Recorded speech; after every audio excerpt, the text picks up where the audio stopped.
Hey, what's going on? This is Werner Dixon. Thank you so much for checking this out. This is your monthly real estate market update for March 2021, and I want to tell you a little bit about what's going on in the real estate market today in San Diego.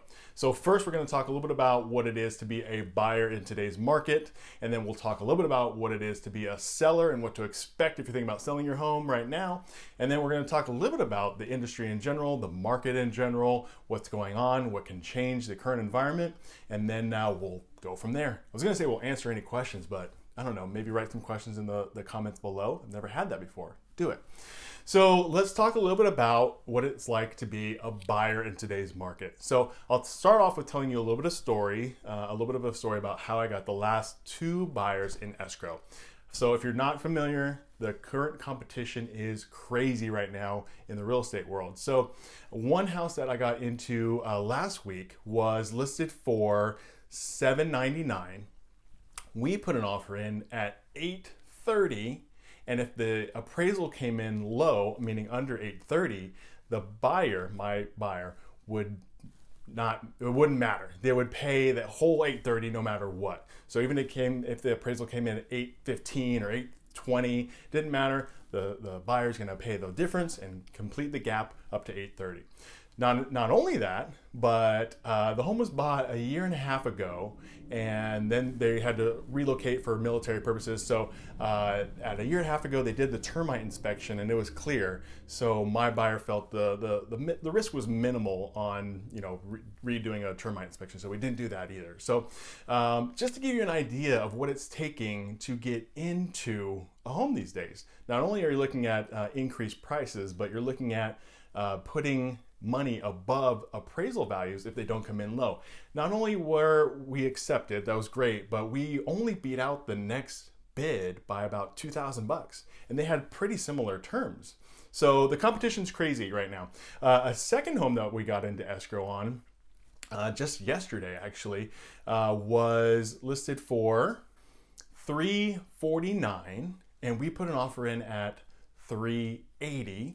And again, if the appraisal came in low, we wouldn't cover the whole gap. They couldn't afford to do that, but we would have to cover at least $5,000 above whatever the appraised value came in at if it did come in low.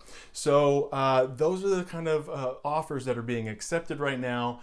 So again, I think I mentioned this last month, but if you're, say, qualified up to $600,000, you're going to want to look at homes at the $5 to $550 range, because you're going to need to be able to move up and be able to meet all that competition that's there. Not only that, let's take a step backwards from there. You got to get pre-qualified first if you're even thinking about buying a home. I've been called a couple times like, hey, can we go check this house out? We're not pre-qualified, and sometimes you can take a look at homes. Sometimes it's really rough and hard to take a look at homes if you're not pre-qualified. Typical cadence in this environment is the home goes on the market on a Thursday or a Wednesday or a Friday. They have booked up Saturday and Sunday showings immediately, completely booked up all day, and they're going over offers on Monday morning. So if you're not pre-qualified, you're not even starting at the starting line. You're like way far behind. So again, get pre-qualified, see how much you can actually afford in a home. If you're really searching, start looking a little bit underneath your price range that you think you can go up to, because you're going to need room to grow for competitive offers. So that's what it's like to being a buyer right now. The thing that I said last month is that at least you got low interest rates going for you, but that is starting to change right now. Interest rates are going up slightly from 2.75 to now they're above 3, so 3.1, 3.2, depending on what lender you are with, and things like that.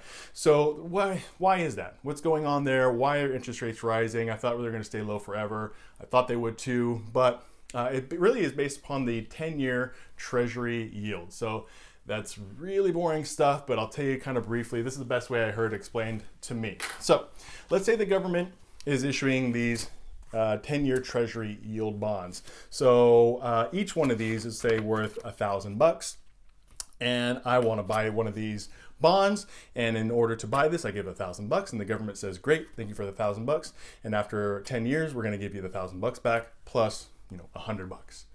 great. That's a really low risk, but very low reward investment. So most people have not been buying these bonds. They have been looking to grow their money faster in other avenues, much more like putting their money into real estate and stock market. So why would I put $1,000 to get $100 back when I could put $1,000 in Tesla and could have been a dang millionaire by now? So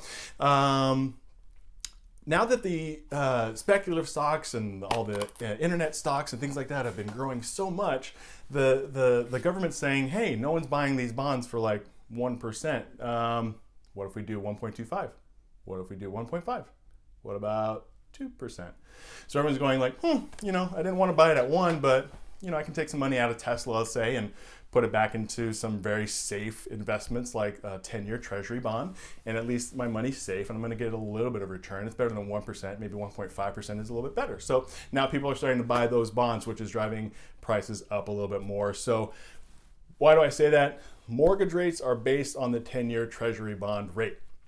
So as they rise, mortgage rates rise, and they've been rising slightly to try to get more investors into them. So that means that your 2% loan last month is now going to be closer to a 3% loan.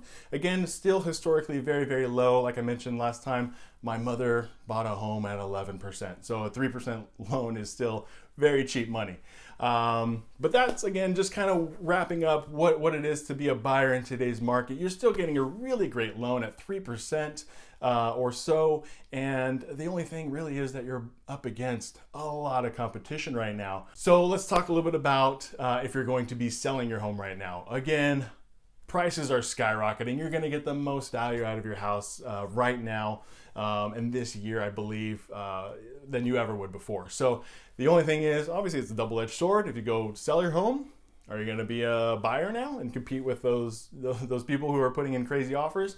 Maybe. Are you downsizing and you have the cash to outbid some of those people? That'd be great. Or you're just unloading some investment properties and cashing out, which is ideal as well.